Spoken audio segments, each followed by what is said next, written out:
Okay, a very good morning to all of you. It's a pleasure to welcome Professor Jayaram Chengalur, Professor and Dean at the National Center for Radioastrophysics, who along with us are organizing the school. You already met him when he gave his excellent set of lectures on interferometry and imaging, so I will not introduce him again. He has done a lot of interesting work on H1 in galaxies with the GMRT, particularly dwarf galaxies, and it's a pleasure to welcome him to speak to us today on atomic hydrogen in galaxies. Thanks a lot, Jayaram. Over to you. Yeah. Thank you so much, Sykes. So maybe I'll start without further ado. And as Sykes said, our topic today is atomic hydrogen in galaxies. And I'll say a little bit, the way I planned my lecture, I'll say a little bit about galaxies. I'll say a little bit about atomic hydrogen in galaxies. And then I'll sort of focus on what, one particular thing that you can learn through studying atomic hydrogen in galaxies. There are many, atomic hydrogen content of galaxies is interesting in itself, and it tells us a lot about how galaxies form and evolve, but I won't actually be trying to give this broad brush sort of view of what all one could do with atomic hydrogen. Instead, I'll just pick one particular application and sort of get into it a little bit. So let me just start then by talking about galaxies in general.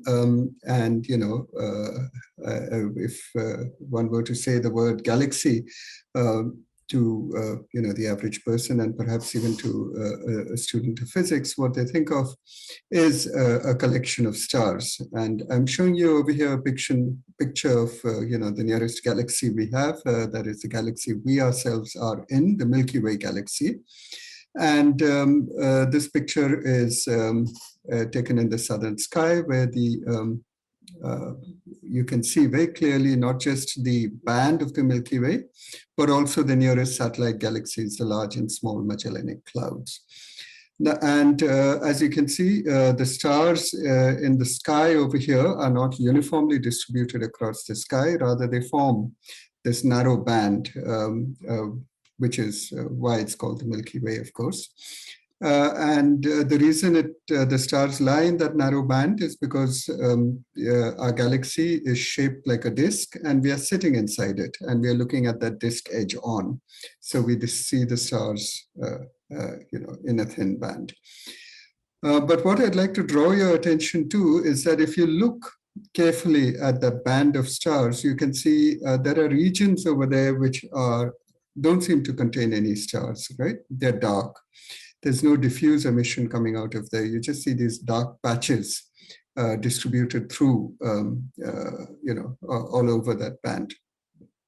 And the reason those patches are dark are not because there are no stars over there, but rather because the star light from the stars that you have over there is unable to reach the Earth.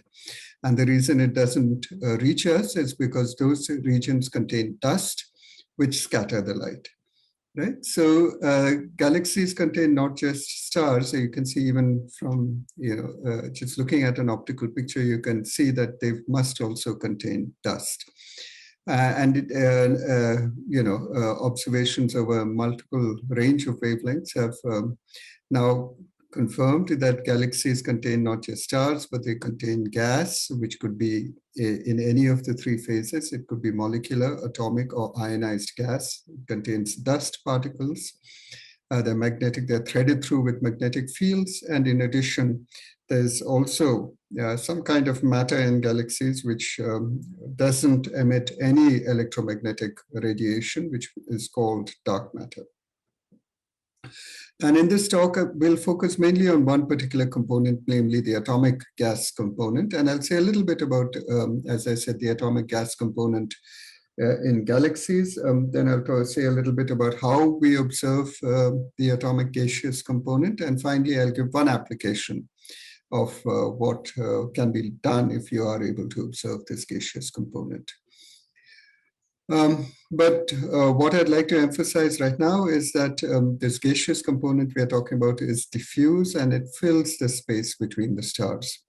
And it's a major component of what is called the interstellar medium, that is the medium that lies between the stars. Now, if you look at the chemical composition of the interstellar medium, which is abbreviated as ISM, then you can understand that by, for example, looking at the chemical composition of the sun, because we understand that the sun has formed by the gravitational collapse of gas, which was originally in the interstellar medium. And so the solar chemical composition is to 0th order, more or less the same as the chemical composition of the interstellar medium around us.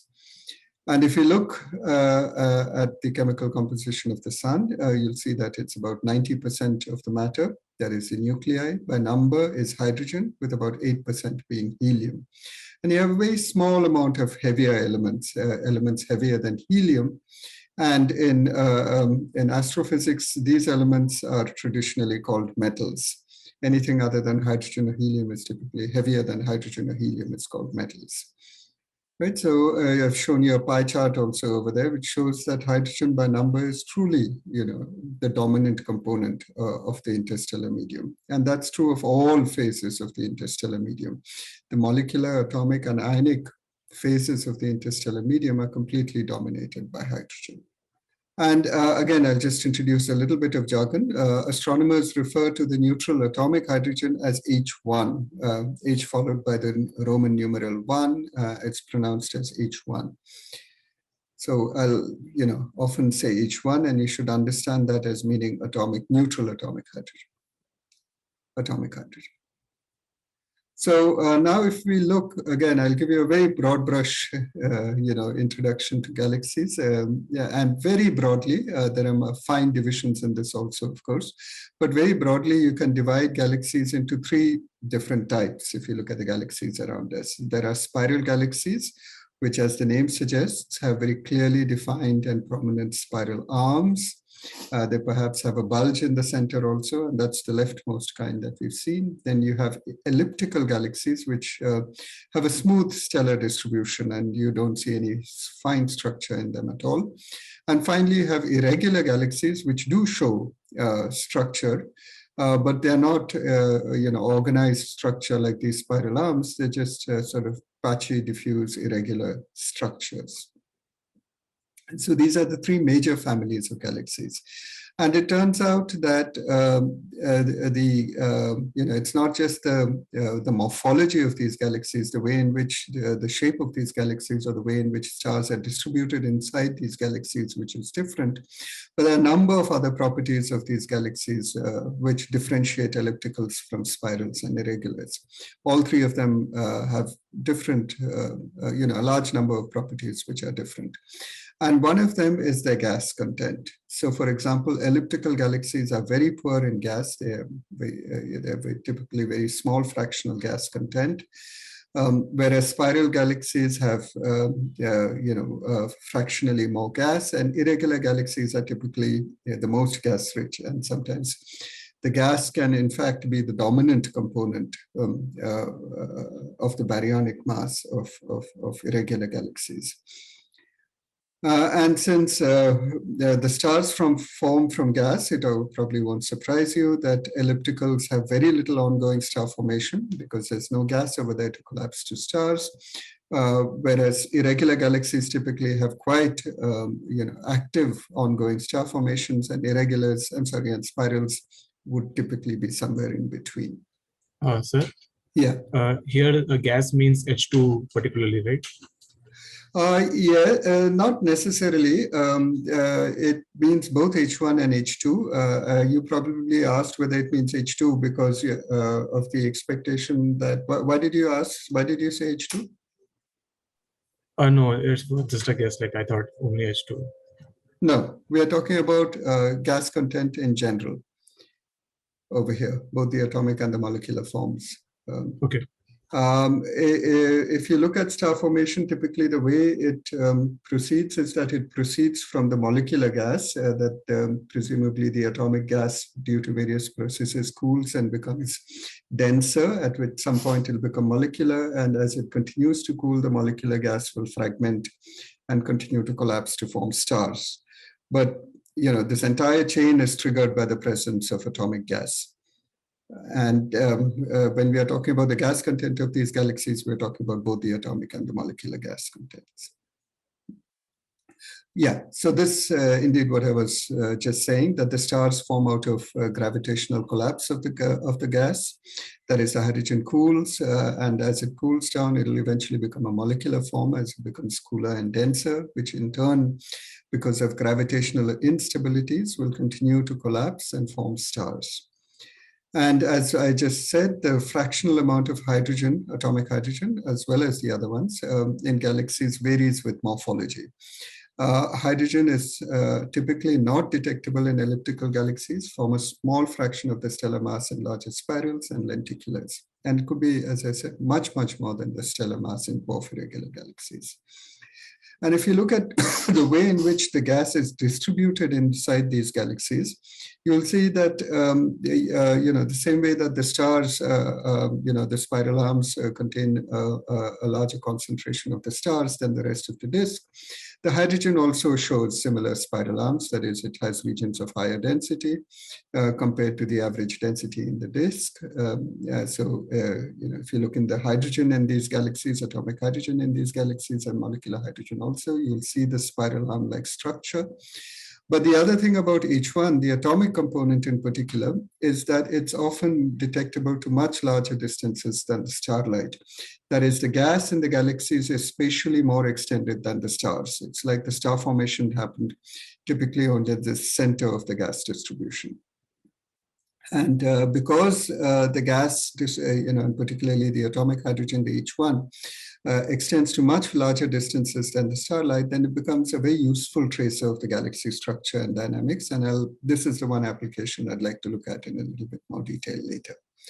And this is apart from, the role that it plays in the evolution of galaxies. As you can see, since atomic hydrogen is the raw, the primary raw fuel out of which stars form, you could readily appreciate that, the amount of atomic hydrogen that is there in a galaxy is going to have a very important role in the way in which that galaxy will evolve in the future.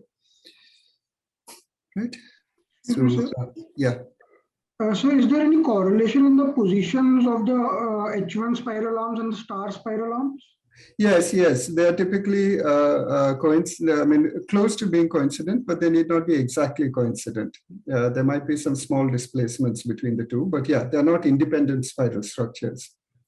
They're both responding, they're both structures formed either as a spiral density wave or some kind of dynamical phenomena. And yes, they're very highly correlated. Okay, thank you.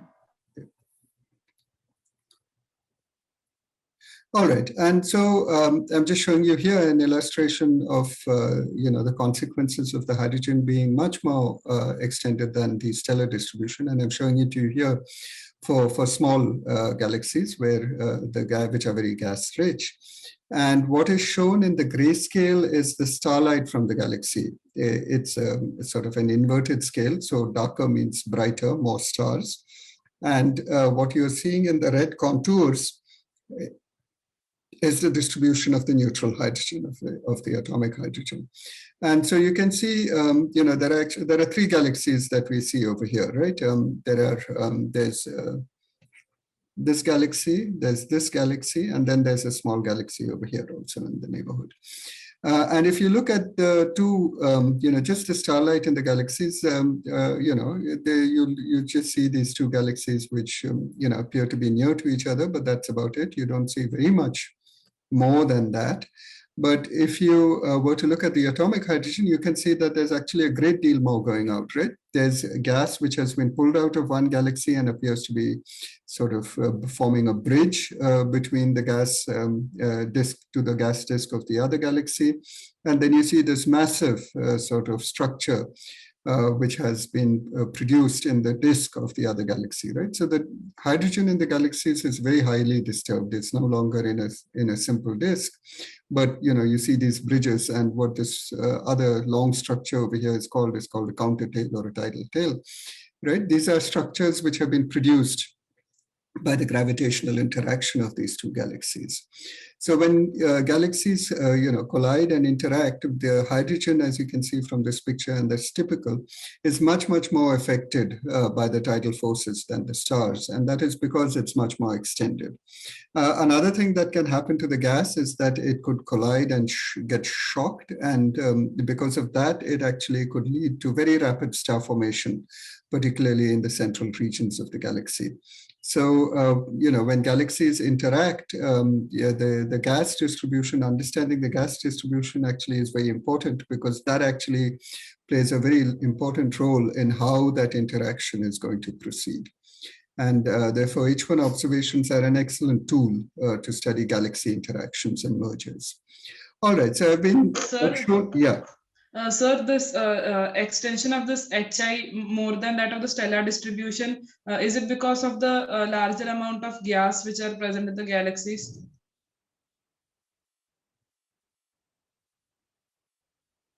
Yeah, I mean, the two are correlated, but to say that one is because of the other, I'm not sure.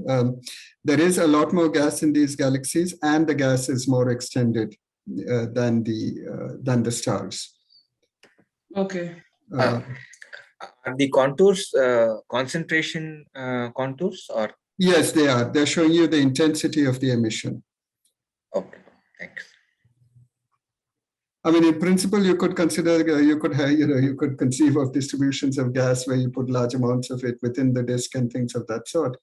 But typically, as I was saying, the gas is much more extended than the stars. And perhaps one way of thinking about it is that the star formation has occurred towards the central regions of this object.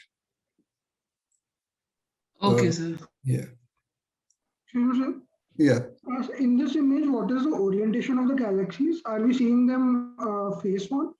Or one of the galaxies is probably edge on, right? The one towards the bottom. Whereas the one further up may be a little bit more face on. You can see more structure in it. But yes, yeah. I was wondering if, depending on the orientation, the distribution of H1, we see whether it would differ. Yes, the hydrogen gas is typically also in a disk, and those the disk of the gas and the disk of the stars are the same, again to zeroth order. There might be small variations in the plane of the disk, but I mean, we won't get into those. But to zeroth order, the two planes are the same. So the gas is in a disk, the stars are in the same disk. So if I were to look at that disk edge on, it would look like a thin line. If I were to look at it face on, it will look more circular, regardless of whether I looked at it in starlight or in hydrogen. Does that answer the question? Yes, sir. Yeah. And like we can see that in the lower galaxy. You can see that in the lower galaxy, indeed, that it's more, it's sort of more confined towards a plane. Which is why it's from that you infer that it's more edge on.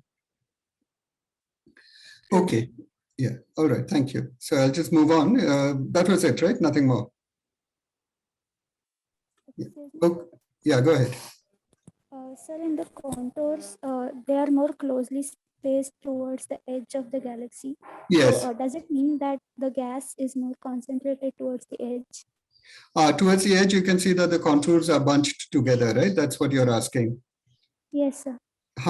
So yeah, what if when contours are bunched together, what it means is that the intensity is varying rapidly. You're going from a high intensity to a low intensity in a very short distance. Right? That's why the contours are bunched together, because they're contours of how bright the H1 emission is. So it means that you're going from quite bright to quite faint emission in a very, very short distance. So that's what this would, if you took it at face value, that's probably what it would be telling you. But one has to be a little careful when interpreting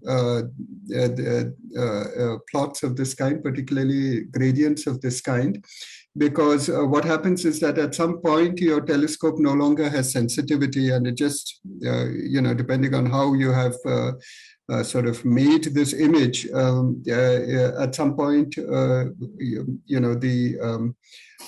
one artificially cuts off the galaxies, saying everything beyond this is just noise. I don't have the sensitivity to detect it. So, for example, one might say that I'm going to look at things above 3 sigma. So, I take everything below 3 sigma, one just sets to 0, for example, in making plots of this sort. And then the way in which contouring programs work, they interpolate all values. So they could quite well interpolate between the 0 at the edges to some finite value a little bit inside and give you contours which are very tightly spaced together.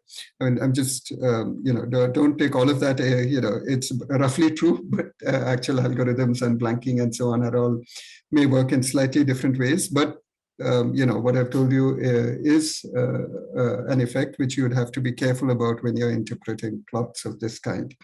So yes, you do see some bunching of the contours at some edges, but one has to be careful in how one understands it. Thank you, sir.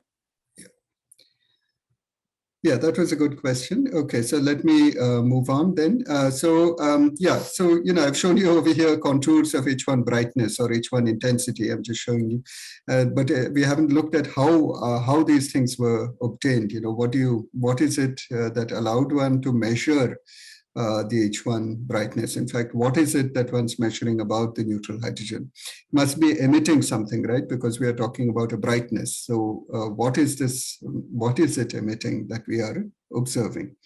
So what it is emitting is a spectral line, right? Because if you look at the hydrogen atom, it consists of a proton.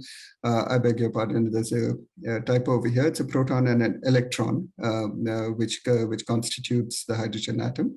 And these could be parallel or anti-parallel, the spins, right? We know that both the proton and the electron have spins, and the spins could be either aligned or misaligned, right? They could be parallel or anti-parallel. And these two configurations have different energies because basically both the proton and the electron have a magnetic moment. And so there's an interaction between the magnetic moment generated by the spins of the proton and the electron. And this interaction means that these two configurations have different energy. And because the magnetic moments are so small, the energy difference between these two states is also very, very small. And so when an atom transitions from one level to the other, it will emit a photon or absorb a photon, depending on whether it went from a lower state to a higher state or vice versa. But that photon energy will be very small because the energy difference is very small. And because the photon energy is very small, the wavelength is very large, right? And in fact, its energy difference is only about 6 microelectron volts. And so that corresponds to a photon of frequency 1420 megahertz or a wavelength of 21 centimeters, right? So it's a very long wavelength photon. And that lies in the radio wave part of the electromagnetic spectrum, which means that if you want to observe it, you'd need to use a radio telescope, right? So you have a spectral line which lies in the radio regime. And if you had a radio telescope, you could observe it. Now, I know we've sort of looked at radio astronomy in detail through this course, but nonetheless, I always feel that a little bit of, broad brush revision is always nice. So I'll just do a quick run through, how we observe this line. So historically, the way this line was detected was using a large horn antenna first. I mean, there were actually 3 different systems which detected the line in very close succession. And I'm showing you here the one, and to be fair, one should say that it was detected by 3 different groups using 3 different sets of instrumentation. And I'm showing you over here the instruments used by one set of these people, by Ewan and Purcell, who I think were working at Harvard University. So what they have is this very large horn antenna. They've stuck it out of the window of one of their buildings, and they point it at the sky, and that picks up the radio waves, which they then amplify and process. And it's with this system that they first detected the line. Now, the strength of that line depends on the probability that a hydrogen atom, if it was in the higher energy state, what is the probability that it will, or what is the time scale on which it will decay jump to the lower state. It turns out the probability of a hydrogen atom spontaneously decaying to the lower hyperfine, these two levels are called hyperfine levels, where the electron and proton spin are aligned or parallel or anti-parallel. So these are called hyperfine states, and the probability of hydrogen atoms spontaneously decaying to a lower hyperfine energy state turns out to be very small. And the mean lifetime of an atom in the excited state is about 10 million years, which is very, very, very long. So you might naively expect that the line would be weak because there's a very low probability of that photon being generated.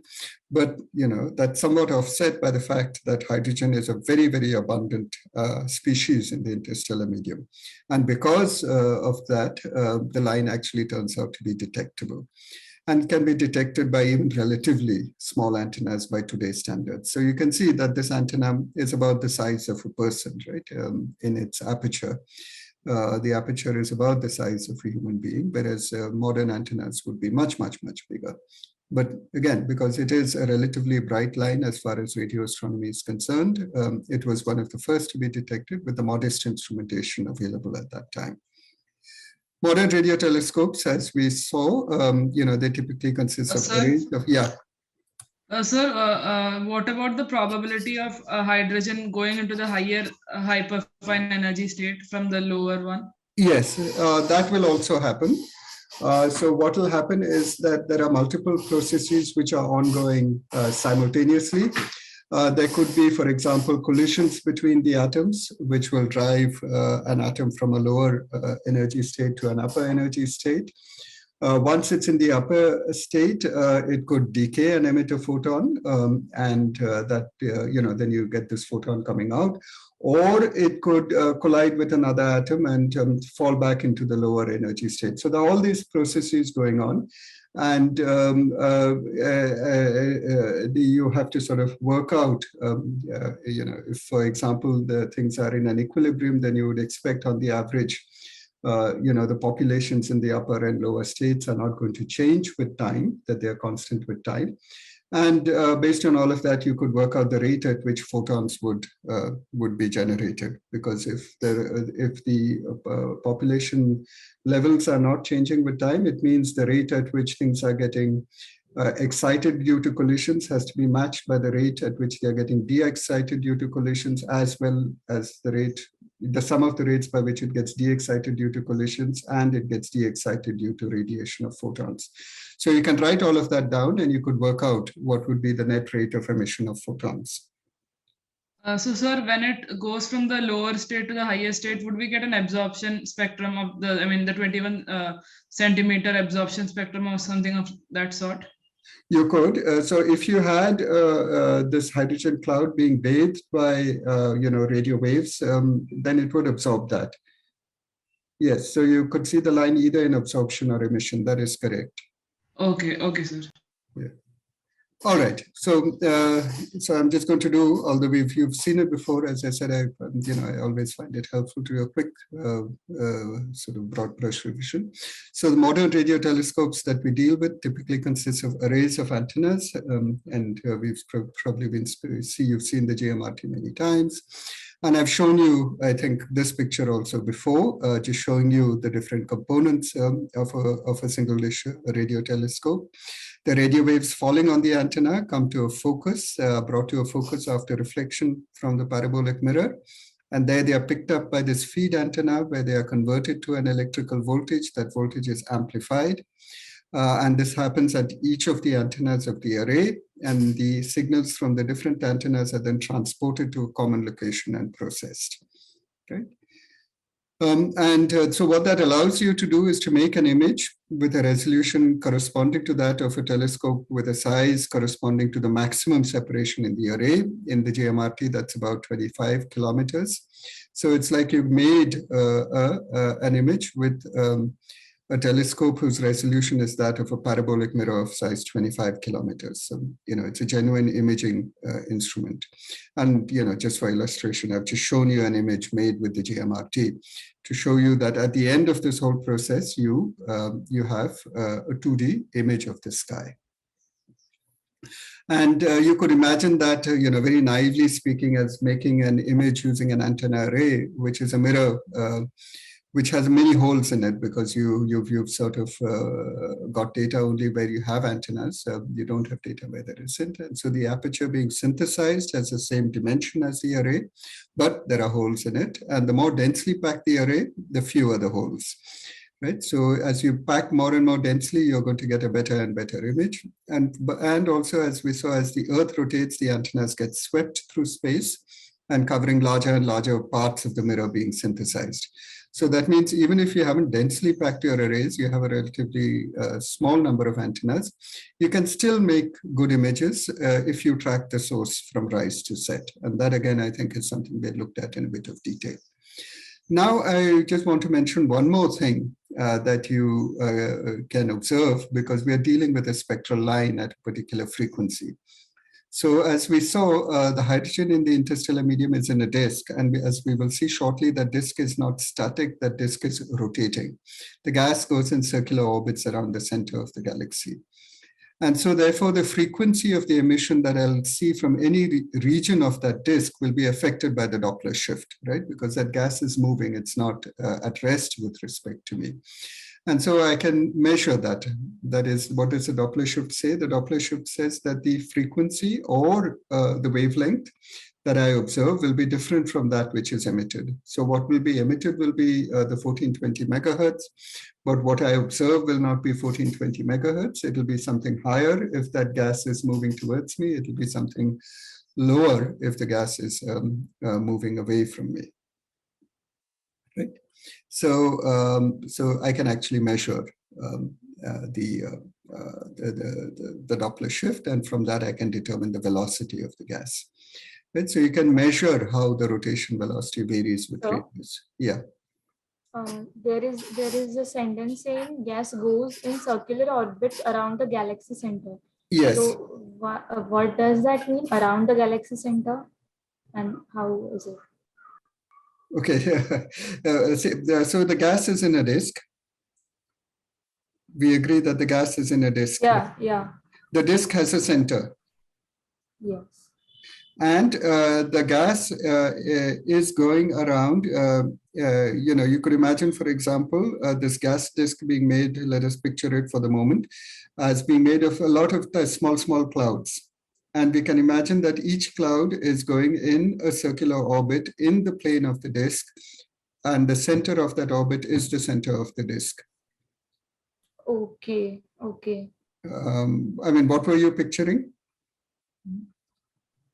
Yes, there are many clouds, and every cloud is moving around the center of the galaxy. Yeah, but what were you picturing earlier? Yeah, I just could not figure out how these circular orbits are around the galaxy center, but this is a good intuition. Okay, all right. So then let's move on, right? So because I can measure the Doppler shift, I can measure the velocity, and I can measure it as a function of distance. So I can produce measurements of this kind, where I can measure the way in which the rotation velocity changes as a function of distance. And this is the one application I want to get into some detail. So let's talk about it a bit more, right? Using each one as a tracer of galaxy dynamics. And what I'm showing you over here is an image of the disk of a galaxy, again, an image derived from the H1, from observations of the H1 21 centimeter emission.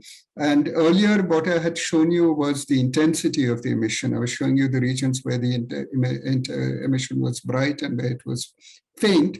Here I'm showing you what the Doppler shift distribution looks like, or in other words, what the velocity distribution of the gas in the galaxy looks like.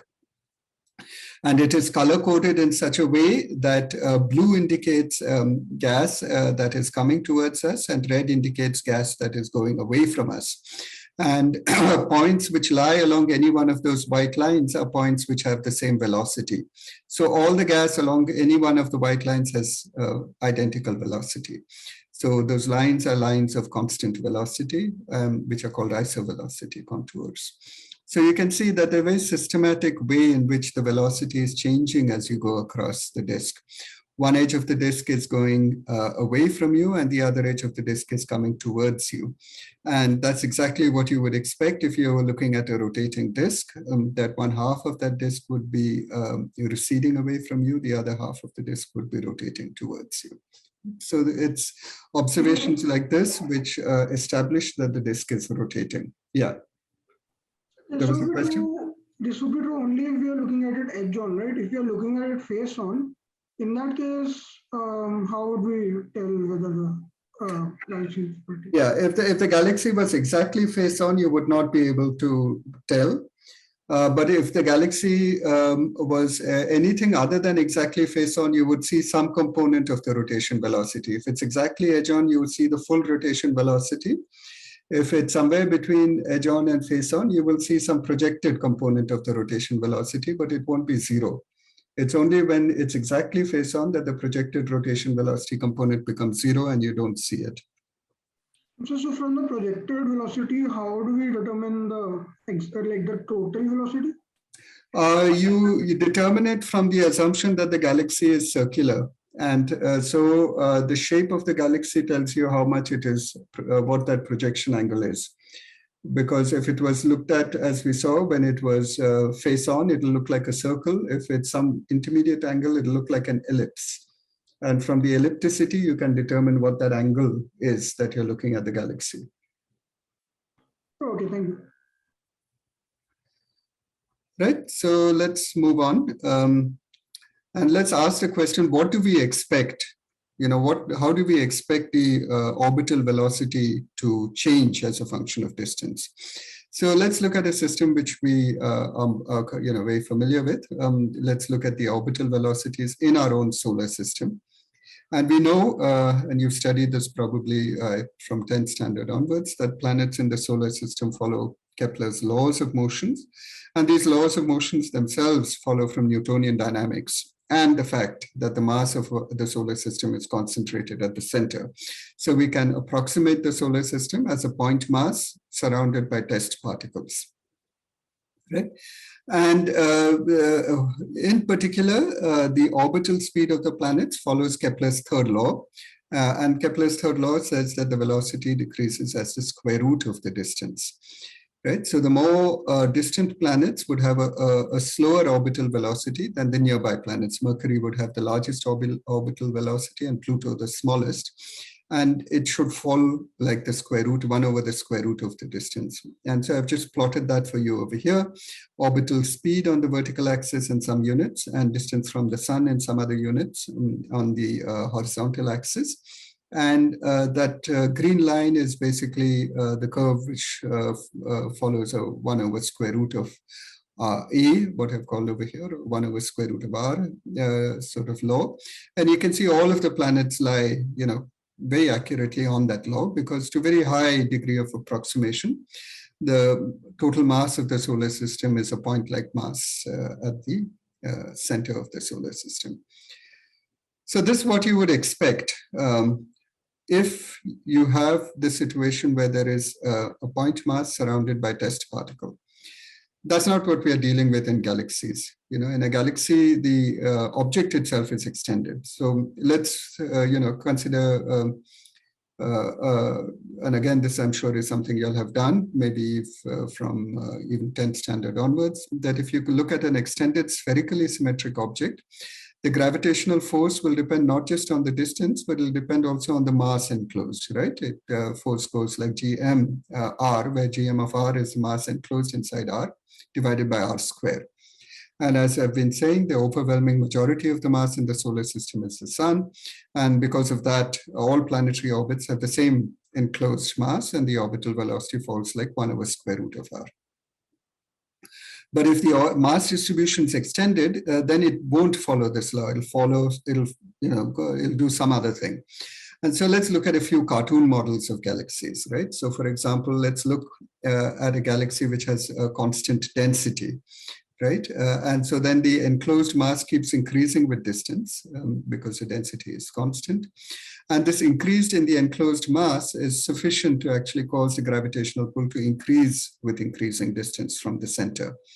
And so in such a galaxy, that is a galaxy which the density in the galaxy is constant, the orbital speed will actually increase as you go outward. And that again probably is a problem you may have looked at, but if not, it's very easy for you all to work out from Newtonian dynamics that the orbital speed actually will increase linearly with distance. And I've shown you the cartoon again over here with orbital speed on the vertical axis and distance on the horizontal axis. Outside, now that'll happen until you hit the edge of this body, right? So let's consider we have a spherical body with constant density. And as long as I'm inside this body, the orbital speed will increase proportionately to distance. And that's called a solid body rotation curve. Because, that's if I look at a solid body like a CD or something which is rotating at a constant angular velocity, that is every part of that disk takes the same amount of time to complete one rotation. It's rotating like a solid body. Then the velocity will increase linearly with distance because omega is constant throughout that body and v is r omega, right? So it has to increase linearly. So this is called a solid body rotation curve. But once we are outside that spherical body, you know that you can treat the mass as being concentrated at the center, exactly like the solar system. So once you've hit the edge of that galaxy, the velocity must decrease like the square root of the distance. It must follow a Keplerian curve, right? So if I were to draw if I were going to look at test particles, let us suppose, for example, that this solid body that I'm talking about, this galaxy that I'm talking about consists of stars. And, there's space between the stars, and I put a test particle in orbit in the space between the stars. Then what would happen is that until I hit the edge of the stellar distribution, the velocity would keep increasing with distance. And once I hit the edge of the stellar distribution, the velocity of that test particle would fall like 1 over square root of the distance from the center, right? So the curve would look something like that. All right, so now those were just some cartoon models of galaxies. In real life galaxies, the galaxy stars, as we saw, are arranged in the thin disk, much like our own Milky Way. But right near the center, you might also see a sort of spherical bulge-like thing. But if you just look at the disk stars, the density of stars in the disk is also not constant everywhere in the disk. You have a large number of stars towards the center of the disk. And as you go towards the edges of the disk, the number of stars you have per unit area keeps reducing until finally you have none. Right. So, and typically, if you try and measure that quantitatively, the stellar density, it turns out, decreases exponentially from the center towards the edge of the disk. So we can ask ourselves this question, that supposing the mass distribution, and now I'll just look at a disk. I look at a mass distribution in a disk in which the density is decreasing exponentially. That's not a problem you can solve, in as simple a way as we did all these point mass and constant density objects, but it is analytically tractable, and the solution can be derived. And I'm showing that to you over here. So what happens over there is what you see in the blue curve. The orbital speed increases to a maximum, and at some point it begins to fall. And at large enough distances, the fall again goes approximately like 1 over square root of r. And I'm showing you in the green dashed curve, the Keplerian velocity for a point mass of the same mass as the total mass of the disk. So I take that mass in the disk and I just concentrate it to a point at the center. And the green dashed curve shows you what the rotation velocities would look like for that mass distribution. The blue one is the one for the actual disk that we are considering. And as you can see, as you go to large enough distances, the two curves begin to overlap, right? And if you go far enough away, you'll see a Keplerian decline exactly as seen in the solar system. And that again is understandable, because if I go far enough away from this mass distribution, the details of the mass distribution blur out. And as far as we are concerned, it begins to look more and more like the mass is concentrated in a single point at the center. Right. So the takeaway from this also is that it didn't matter too much how the mass was actually distributed, so long as I get far enough away from the center of the mass distribution, I should begin to see a Keplerian fall. The spherical symmetry will go, right? In the disk-like... Yeah, it's got axis symmetry. It doesn't have spherical symmetry. So we are talking about rotation velocities in the disk, in the plane of the disk, not in general. You're right. That's an important clarification. Anything else? No, thank you. Okay, so then let me move on.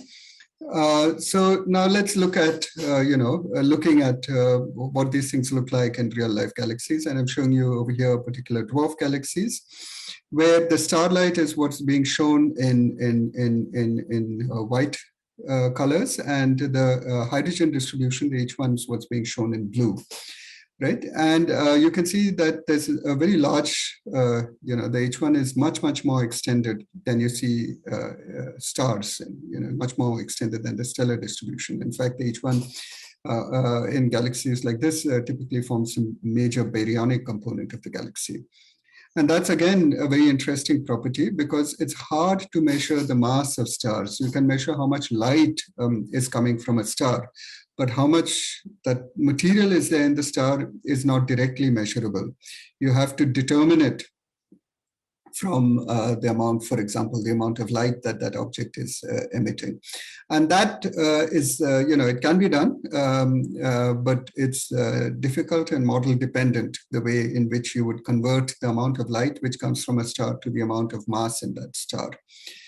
In contrast to that, the hydrogen gas mass actually can be reliably determined. I won't get into the details, but the intensity of the hydrogen emission typically can be directly translated into the number of hydrogen atoms present in that object. And from that, since you know the mass of each atom, you can directly measure the H1 mass. And so for these galaxies, you can directly compute, I've written the dynamical mass, but what I meant over there is the baryonic, it's correct, the dynamical mass, right? So I can measure the total H1 mass. I can measure the total stellar mass. I may not get that stellar mass very accurately, but I'll have some estimate of it. So I have the total amount of mass which is there in baryons. And I can also measure the total dynamical mass by measuring the Doppler shift of the H1, right? If I know the orbital velocity from Kepler's laws, I can determine the mass, right? So that's how, for example, the mass of the sun is measured. For more complex distributions, as we saw, like exponential disks, there's nonetheless, it is possible to go from the orbital velocity to the total mass. So if I measure the Doppler shifts, if I can measure them at large enough distances, I'll be able to measure the total mass of the galaxy. So I can compare these two. I can measure the mass which I get from the Doppler shift to the mass that I get from the H1, plus what I get from the stellar mass. Of course, there will be some uncertainty in my second estimate because of the unknown or model-dependent stellar to mass to light ratios. But in objects like this, where anyway the stellar mass is small, errors in the stellar mass become, not very important, because anyway we are dealing with a small quantity. All right, and so what do you observe? What you observe is this. You see that the rotation velocity is typically flat. It rises up and then it sort of stays, doesn't change very much up to the last measurable point. And this was very different from what we saw for all of the mass distributions that we looked at, right? We saw for all of them that the velocity will finally begin to fall. And so what this means is that the total mass of this galaxy cannot be concentrated at the center. And that's very different from the baryonic mass, right? Because the baryonic material, both in the stars and in the gas also has a density distribution which is peaked towards the center. So the bulk of the mass of the gas is towards the center. The bulk of the mass of the stars is towards the center, but the total mass of the galaxy is not concentrated towards the center. And so what that means is that the galaxies must have some, as of yet unobserved, since we can't see it, we'll call it dark, must have some as of yet unobserved, that is dark matter. And that's one conclusion. The other is that this dark matter distribution must be much more extended than the baryonic distribution. concentrated at the center and the dark matter is not. And in fact, if you do the calculations, you'll find that the total mass of this galaxy is actually dominated by the dark matter. The things that you're seeing, the stars and the gas, actually form a small fraction of the total mass of the galaxy. It's like the tip of the iceberg. The galaxy really is, a concentration of dark matter. All right. So that's one line of evidence for saying that galaxies, what you see is not really what you're getting. That there's what it really is just a sort of a bit of foam, a bit of fleck, which you're seeing inside a large ball of dark matter.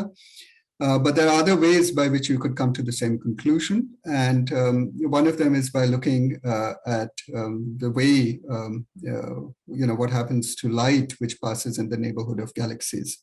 So we know that, from this very famous equation, E is equal to mc square, that gravity is going to have an effect on the path of light waves, right? That photons which are traveling in a gravitational field will no longer travel in straight lines. They will actually get bent by the gravitational field of that galaxy. And so light from distant galaxies will get bent by the gravity of foreground galaxies. And so that is, galaxies could act as lenses. And the amount of bending depends on the mass of the foreground galaxy. So if you can measure this lensing, you could actually measure the mass of the foreground galaxy. And I'm showing you some, very spectacular images of lensing by galaxies over here, where you have a foreground object, which is what you're seeing in yellow in all of these frames, and you have a background object whose light gets bent by the lens into a roughly ring-like shape, and that's blue. That's what we are seeing in blue, right? And from the radius, basically, of that ring-like object that you see, you could actually determine the total mass in the foreground object. And again, from the starlight, you could make an estimate of how much mass there is. There is some uncertainty, as we discussed, in the starlight, but the difference between what you get from the gravitational lensing and what you get from the starlight is much, much larger than the errors in the estimation of the stellar mass. And again, it sort of drives you to that same conclusion that these galaxies must have a large amount of dark matter.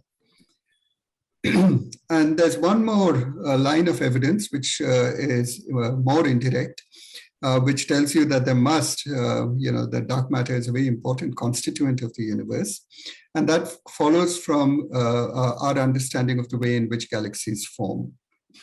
So we know that the universe started as a hot Big Bang, at which time, the material was relatively smooth. The fluctuations in density were very small from the earliest epoch at which we can measure them, which is the epoch at which what we call the cosmic microwave background decoupled from the matter and floats freely and could be observed by us. At that time, the fluctuation, the densities were very small. They were 1 part in 100,000. Of course, if you look at the nearby universe around us today, you have very, very high fluctuations in density, right? There are stars, galaxies, planets, there are all kinds of things. How do we go from such a smooth universe to this current, highly clumped universe? And the understanding that this growth happened through gravitational instability. That is, if I have a small fluctuation, that is, I have a slightly denser region than the average, then because the gravitational pull of that slightly denser region, material from around it will fall into it, increasing the density of that object, increasing its gravitational pull. And this process is eventually a runaway process, right? So if I start even with relatively small density perturbations, over a period of time, it will grow to large density perturbations. That's what's called the gravitational instability.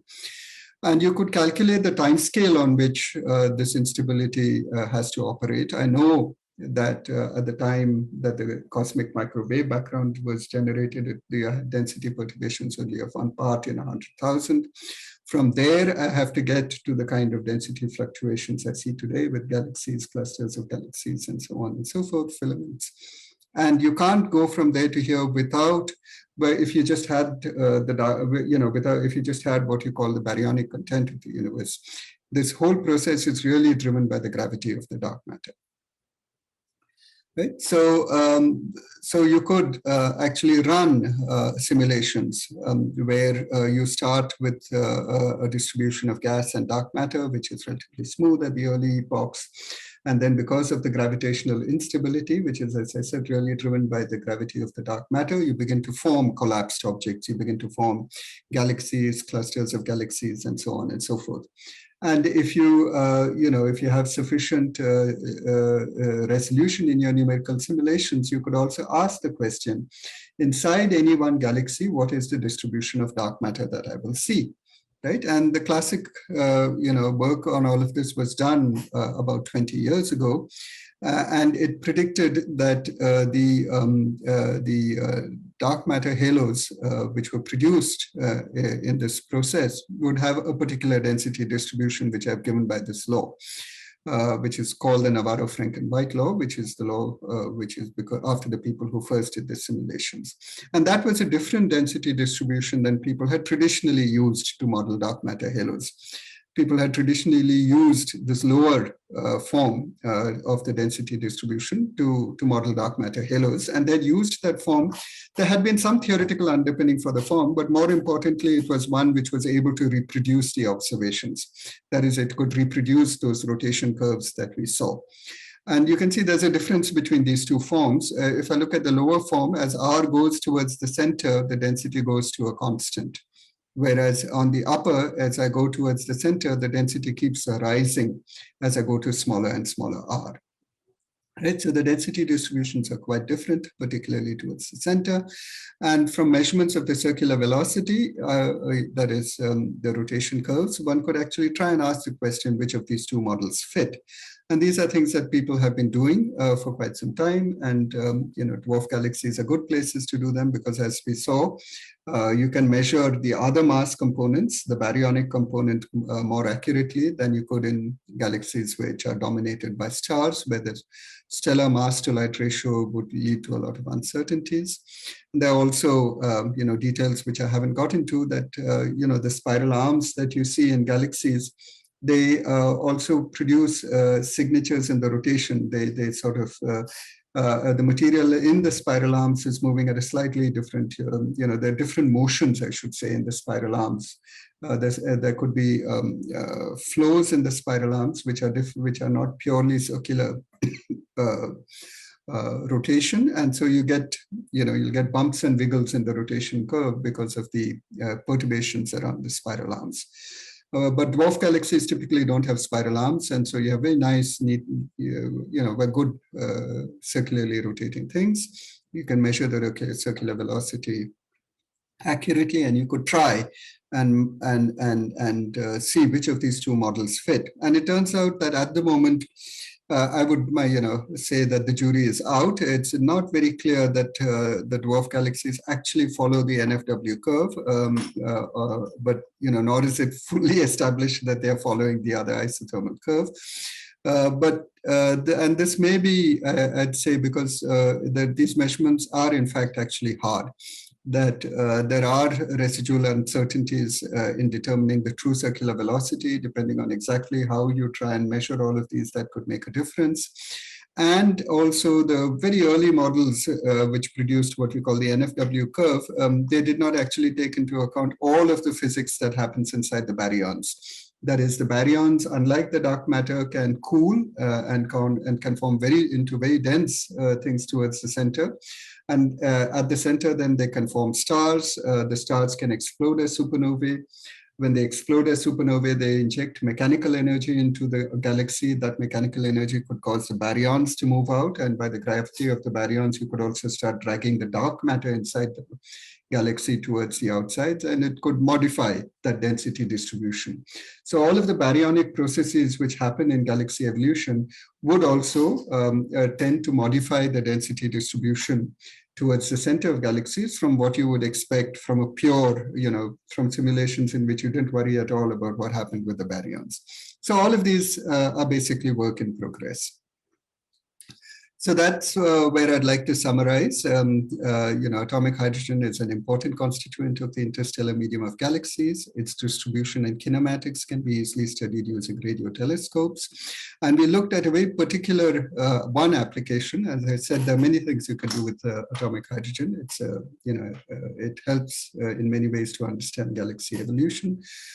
But we've looked in detail at one of them, an application where you use the kinematics to study the mass distribution of galaxies, and we saw that it provided, some of the best evidence for the existence of dark matter. So I think that's where I'd like to stop. And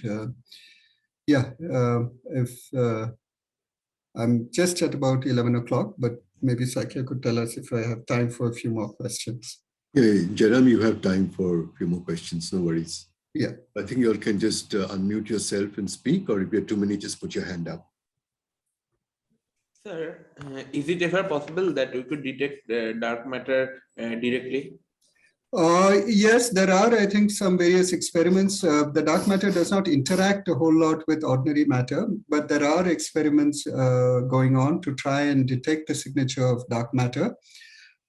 Yes, so there are direct detection experiments which are ongoing. But to my knowledge, none of them have actually given us a very definitive signature that we have detected the dark matter. Okay, sir, thanks. Sir, how do we know that the universe was like smooth in the beginning? That's because we look at sites. Will there be a lecture on the CMB? There would be one by Jasjit on Friday. Okay, so it'll come up. So the short answer is that Jasjit will tell you on Friday, but I can give a little bit more. That basically the very early universe started in, we believe, in a hot Big Bang, right? In which you have both photons and protons, electrons. There's a soup of all of this. And the optical depth of this object is very large. That is, the photons can't escape from the object, that they'll scatter off the electrons before they can get very far. But as time proceeds, and this whole thing cools down, at some point the electrons will recombine with the protons to form atoms. Right, so you no longer have this free electrons floating around everywhere. Instead, you have atomic hydrogen, and at this point, basically, a large number of the photons, can actually flow freely because they won't, they're not going to get scattered off the electrons because the electrons have all gone away. They've combined to form hydrogen, and so this emission then just flows freely from that time and can be observed today, and you can see it all over the sky. And when you measure it all over the sky, you can see that it's actually very, very uniform, and fluctuations in it are intrinsic fluctuations are typically 1 order in 10 to the 5. There are other fluctuations caused by the motion of the Earth and all that, but that we are not talking about. We are talking about the intrinsic fluctuations in that thing, which are typically 1 part in 10 to the 5, and Jasjit will get into it in more detail on Friday. Okay, sir. Sir, does the baryonic mass and dark matter mass have any correlations? Yes. The baryonic mass is typically about 15%, I think, of the total mass. But there's fluctuations from galaxy to galaxy. But they're not completely independent things.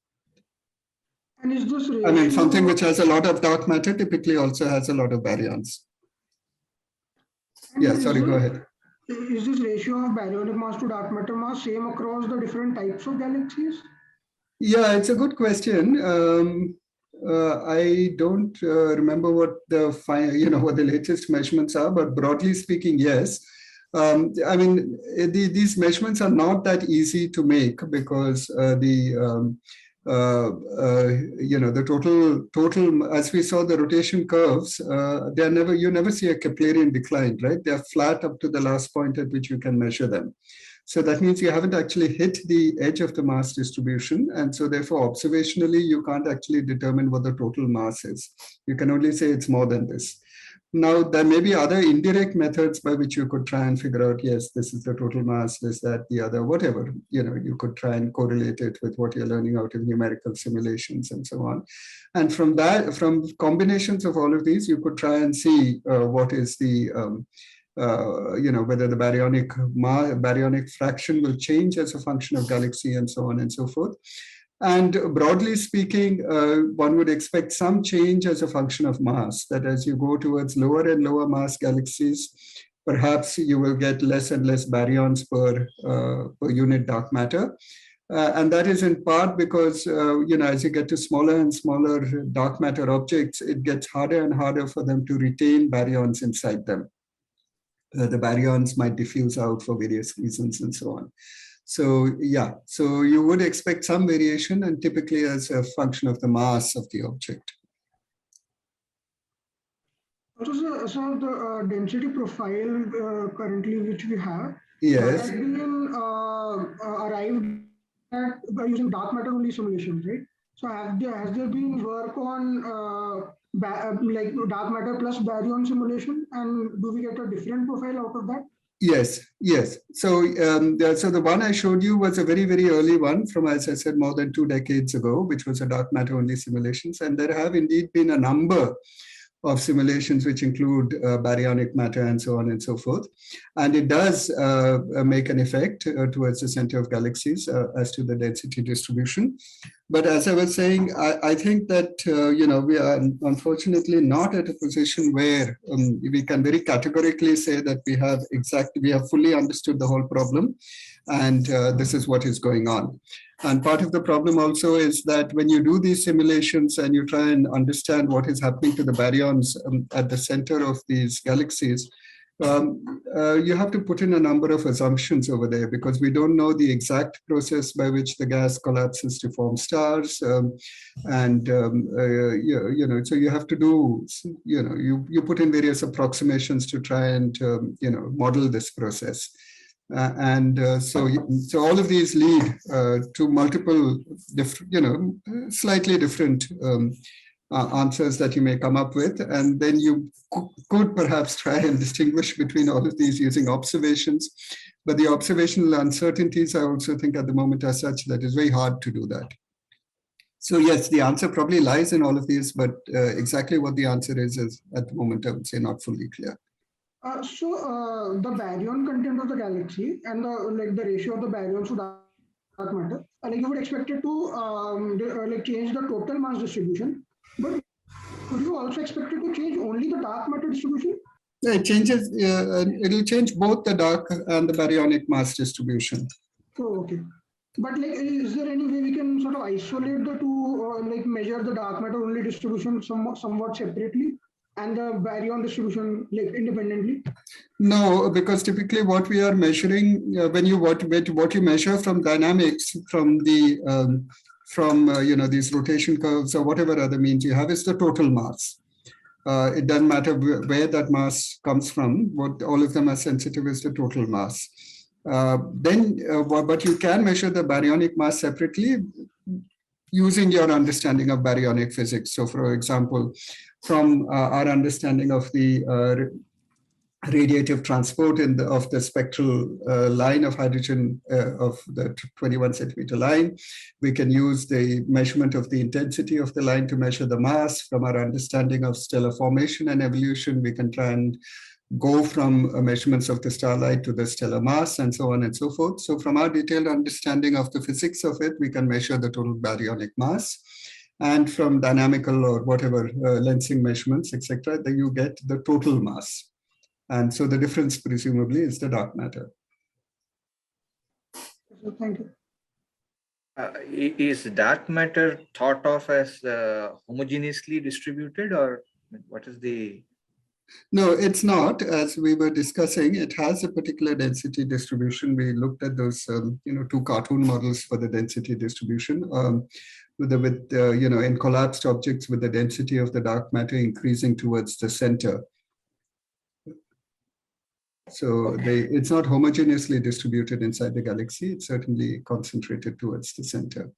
But most models would assume spherical symmetry, which need not 100% be the case, maybe, to the most measurements, that's not all, some measurements are able to distinguish between the distribution in the plane and perpendicular to the plane of the galaxy. but most measurements are sort of are at a level at which you might as well just assume spherical symmetry for the dark matter. And this lumping that we are seeing, I mean, in terms of galaxies, the dark matter is also thought of as lumped. Is it like that? What do you mean by lumping of galaxies? I mean, what we see now is there are galaxies which are far away from each other, and there's a lot of space in between. Yes. How is the dark matter distributed? Yeah, so we should imagine that the galaxies are tracers of the dark matter, that inside each, not necessarily each, but basically wherever you see stars, that's telling you that there's a concentration of dark matter over there. So wherever you see a galaxy, you can take it that there is a small concentration of dark matter over there, which in the jargon is called a dark matter halo. Oh, I see. I mean, so in that sense, the dynamics of the star or the galaxy can give some information. Or is it like yes. You're probing the properties of that particular dark matter halo. And the distribution of galaxies is telling you something about the distribution of dark matter. So as far as I'm aware, the distribution of dark matter on the larger scale is often in the form of filaments and webs, right? So do we also see galaxy distributions of that form? Yes. Filamentary galaxies. Yes. So it's the other way around, that from the fact that galaxies are distributed in filaments and so on and so forth, that is how you know that the models which are producing these filamentary structures are the correct models. Oh, I see.